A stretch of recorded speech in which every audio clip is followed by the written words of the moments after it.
تمہارا ساتھی ہے، ہمارا دشمن ہمارا نظریاتی ہے، تم اگر اس کو مبارکباد دے رہے ہو تو جس نے کل 15 خنجروں کا وار کیا ہے ہم اس کو سلام پیش کریں۔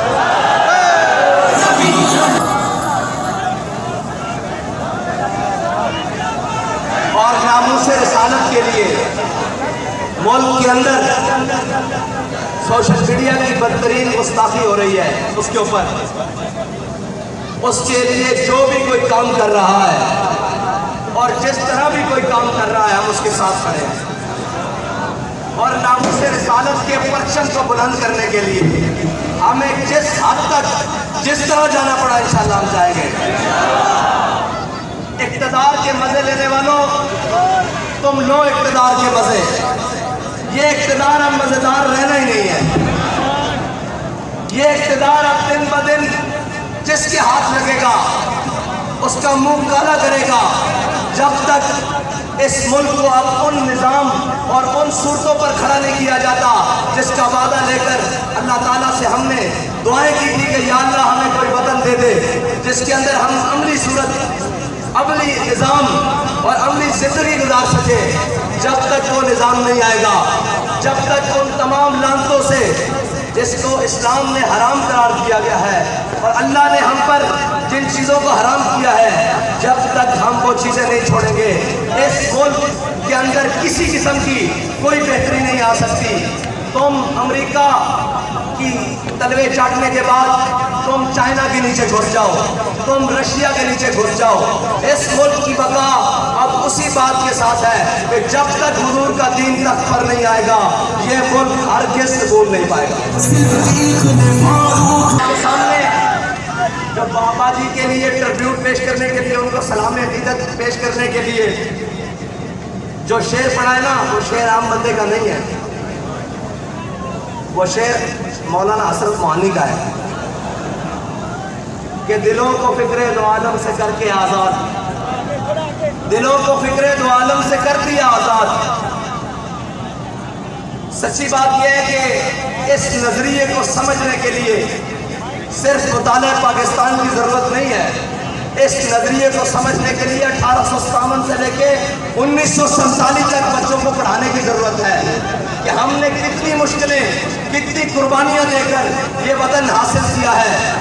یہ وطن آسٹریلیا میں جا کر جزیرے خریدنے کے لیے حاصل نہیں کیا، یہ وطن کو دن رات آئین توڑنے کے لیے حاصل نہیں کیا، یہ وطن کو سرکاریوں اور شریفوں کی جناب تجربہ گاہ اور ان کے خاندانوں کو نوازنے کے لیے حاصل نہیں کیا، اور یہ وطن اس لیے نہیں حاصل کیا کہ ایک کھلاڑی کو جناب ہوا بھر کر وزیر اعظم بنا دیا جائے اور جب اس کے مفادات ختم ہو لوگ کہتے ہیں جی آپ کے اوپر بھی بڑا ظلم ہوا ہے، آپ نے کبھی ایسی کوئی بات نہیں کی، بابا جی نے بھی بڑے ظلم سہے۔ میں نے کہا ہے یاد رکھنا، کرایہ دار مکان کو نقصان دیتا ہے، مالک مکان کبھی اپنے مکان کو نقصان دیتا ہے۔ یہ سارے کرایہ دار ہیں اور یہ کرایہ داروں نے جب ان کو مفاد ملا اور جب ان کو ان کے ذاتی مفاد کو زد آئی تو انہوں نے ملک کے خلاف بھی بھونکنا شروع کر دیا، ملک کے اساسوں کے خلاف بھی بھونکنا شروع کر دیا، اندرونی اور بیرونی امداد لینی شروع کر دی، اور جناب اب کہتے ہیں کہ ہماری لابنگ کی جائے امریکہ میں لابنگ۔ میں نے کہا تمہیں امریکہ میں لابنگ کرنے کی ضرورت کیا ہے؟ امریکہ نے تو لابنگ کرنے کے لیے تمہیں ہم پر مسلط کیا ہے، اور اللہ تعالیٰ بڑا غالب حکمتوں والا ہے، اس نے ذرہ ذرہ کر کے تار تار کر کے تم نے جو لباس اور جو تم نے رنگ چڑھایا ہوا تھا ریاست مدینہ کے نام پر، اور جو تم نے ڈرامے بازی لگائی ہوئی تھی کہ جناب اس ملک کے اندر ہم وہ نظام دیکھنا چاہتے ہیں جو ریاست مدینہ کا ہے، اس تصور پر اللہ نے تار تار کر کے ایک ایک تار اتار کر تمہیں ایک چوک میں ننگا کر دیا ہے، اور تم باتیں کرتے تھے تحریک لبیک پاکستان کو، اور ایک ناہنجار کی بات کر رہے تھے کوئی کہ اس نے کہا ہے تحریک لبیک پاکستان کو چاہیے کہ وہ عمران خان کے جھنڈے کے نیچے آ جائے۔ میں نے کہا عمران خان کا جھنڈا اور ایجنڈا امریکی ہے، امریکی امپورٹڈ ہے، اور جناب وہ ایجنڈا ہے جو یہودی چاہتے ہیں۔ ایجنڈا جناب میں تجھے بتاتا ہوں، تحریک لبیک پاکستان کا ایجنڈا بھی اسلامی، اس کا جھنڈا بھی اسلامی، اور جو جھنڈے میں ڈنڈا ہے نا وہ بھی اسلامی ہے۔ پاکستان سے زخم چاٹنے والے امریکہ کو پاکستان کے ذریعے اور پاکستان کے ہوٹلوں کے ذریعے محفوظ رستہ دینے والا کہتا ہے کہ میں نے امریکہ کو کہا ہے کہ یہ بالکل نہیں ہو سکتا۔ شرم نہیں آتی؟ ڈوب کے نہیں مرتے؟ اور ابھی کچھ لوگ یہ کہتے تھے، بات یہ تھی کہ جس دن رہائی ہوئی انہوں نے کہا کہ ہم نے تحریک لبیک کے امیر کا سافٹ ویئر اپڈیٹ کر دیا ہے۔ تو میں نے کہا کہ یہ سافٹ ویئر اپڈیٹ نہیں ہو سکتا، یہ اس کی انسٹالیشن جو ہے نا وہ طیبہ مکرمہ سے ہوئی ہے، اور اس کو جو خوراک ملتی ہے وہ سید الشہداء کے در سے ملتی ہے، اور اس کی جو فکری ارتقاء ہے وہ حضرت داتا علی اجمیری سے لے کر علامہ خادم حسین رضوی تک ہے۔ اس کو کہیں کسی اپڈیشن کی ضرورت نہیں ہے۔ اب میں 8 دنوں بعد دیکھوں گا کہ جنابوں کا حال کیا ہوگا۔ آپ نے نرم بسترے اور نرم غذائیں کھائی ہے قبلہ، کبھی ٹھنڈی رات اس فیض آباد کے اس مقام پر نہیں گزری، اور کبھی آپ کو پتہ ہی کیا ہو کہ تحریکیں اور قربانیاں کہتے کس کو ہیں۔ ہمارے بڑوں نے تحریکیں چلائی اور ہمارے بڑوں نے بتایا کہ کہتے کس کے ہیں۔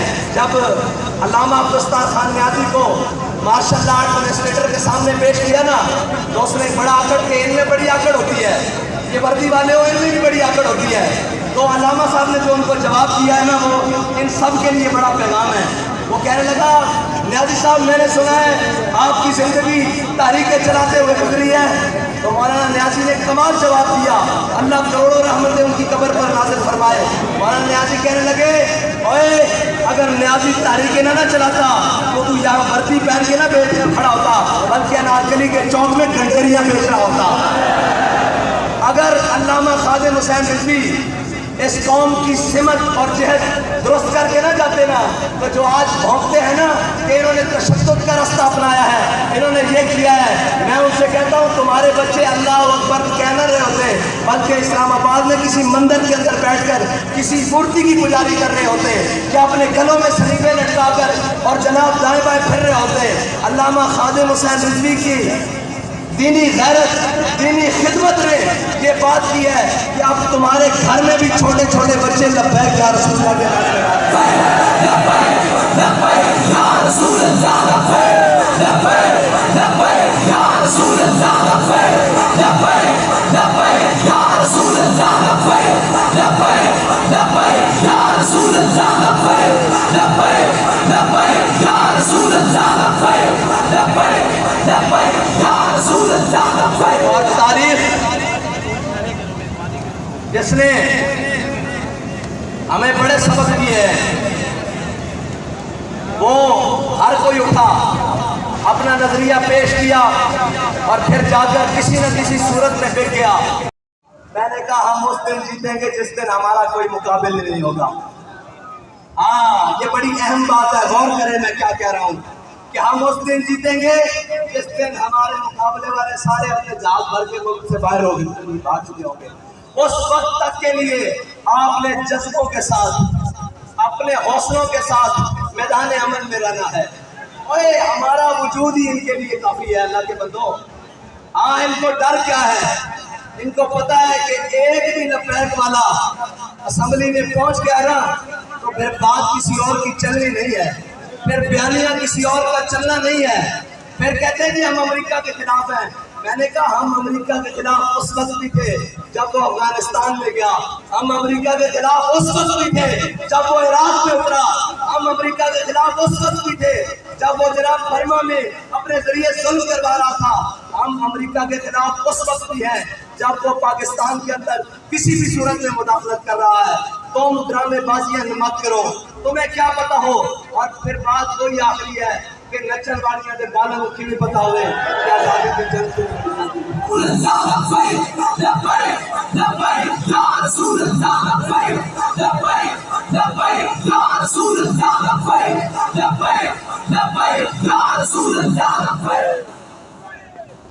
اور آج پاکستان پاکستان کو 75 سال مکمل ہو گئے اور پاکستان کی عمر اس وقت 75 سال ہے اور ریاستیں وقت گزرنے کے ساتھ، ملک وقت گزرنے کے ساتھ، وطن وقت گزرنے کے ساتھ مضبوط ہوتے ہیں، لیکن ان ظالموں نے، ان بے شرموں نے، ان بے غیرتوں نے ہمارے پاکستان کو اس وقت 75 سالہ بوڑھا شخص بنا دیا ہے۔ آپ اور میں یہاں عہد کرنے کے لیے آئے ہیں کہ انشاءاللہ اس وطن عزیز کو مثالی ملک بنائیں گے، اور اس کی کہتے ہیں ہم ترقی کے نام پر آئے ہیں۔ میں نے کہا جو ترقی تم نے اس ملک کی کی ہے کوئی کر ہی نہیں سکا، اور اس وقت ایک پوری لائن ہے، سب تجربے ہو رہے ہیں۔ آپ دیکھیں ذرا غور سے، اس ملک کا صدر پی ٹی آئی کا، اس ملک کا وزیر اعظم مسلم لیگ نون کا، اس ملک کا وزیر خارجہ پیپلز پارٹی کا، اس ملک کا جناب صوبائی دارالحکومت خیبر پختونخوا کا وزیر اعلیٰ پی ٹی آئی کا، صوبائی دارالحکومت پنجاب کا وزیر اعلیٰ کاف لیگ کا، کوئی جماعت باقی رہی ہے؟ ایک جماعت رہ گئی ہے۔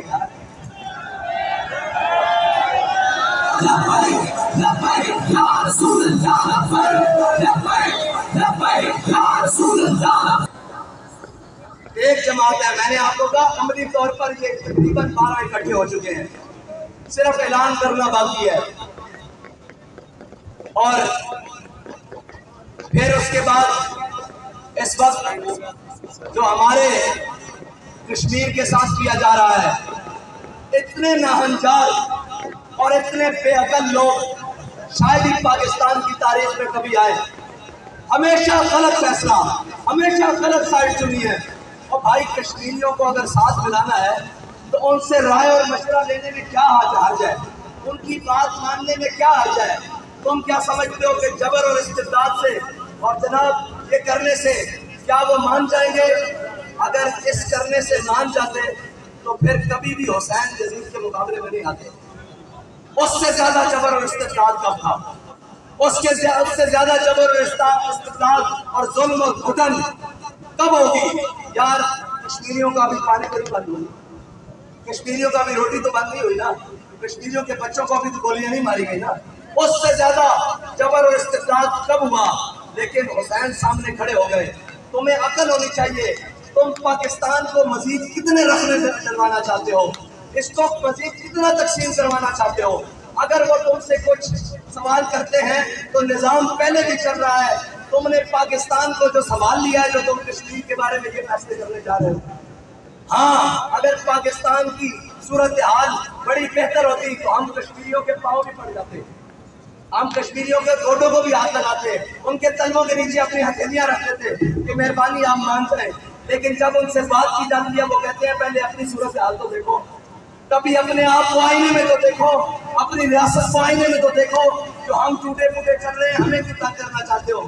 اس بارے میں تحریک لبیک پاکستان کا واضح موقف ہے کہ تحریک لبیک پاکستان اس وقت تک کشمیری قوانین ترامیم جتنی بھی جو کچھ ہے اس وقت تک اس کی حامی نہیں ہے جب تک کشمیری اس کا ساتھ متفق نہ ہو۔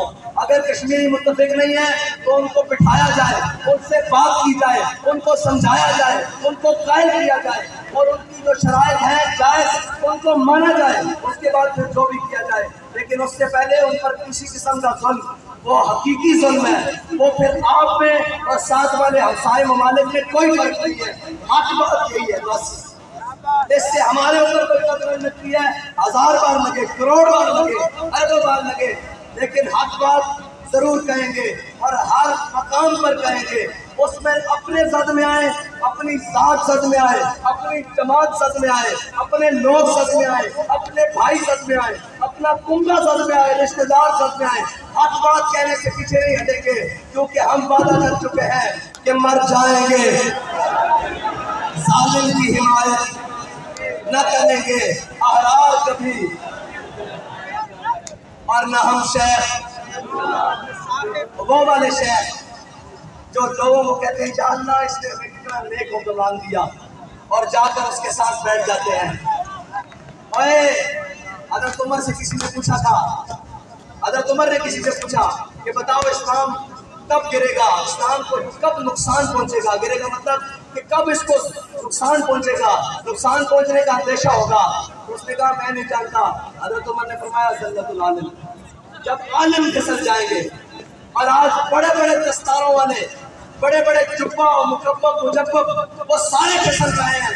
سلام اس کی سوچ پر جس نے ہمیں اتنی پختگی سے فکر اور سوچ دی ہے کہ ہمارے سامنے کوئی کیسا بھی بھید بنا کر کھڑا ہو، ہم اپنی ذات پر ظلم کروا کر اس کو ننگا ضرور کر دیتے ہیں۔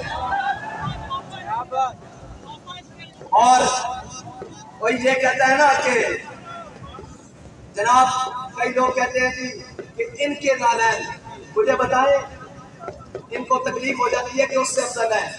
اللہ فرما رہا ہے جو حضور کے ساتھ میدان جنگ میں نکلے، ان گھوڑوں کی نال کے نیچے سے جو چنگاری نکلے، میں اس کی قسم کھاتا ہوں، اس مجاہد کے نال کے نیچے سے نہیں، اس مجاہد کی جوتی کے نیچے سے نہیں۔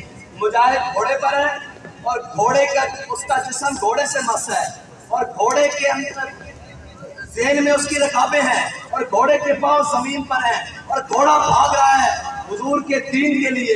اس گھوڑے کے پاؤں سے چنگاری نکل رہی ہے۔ رب کہہ رہا ہے وَالْعَادِيَاتِ ضَبْحًا فَالْمُورِيَاتِ قَدْحًا فَالْمُغِيرَاتِ صُبْحًا۔ یار جس کے گھوڑوں کی چنگاری سے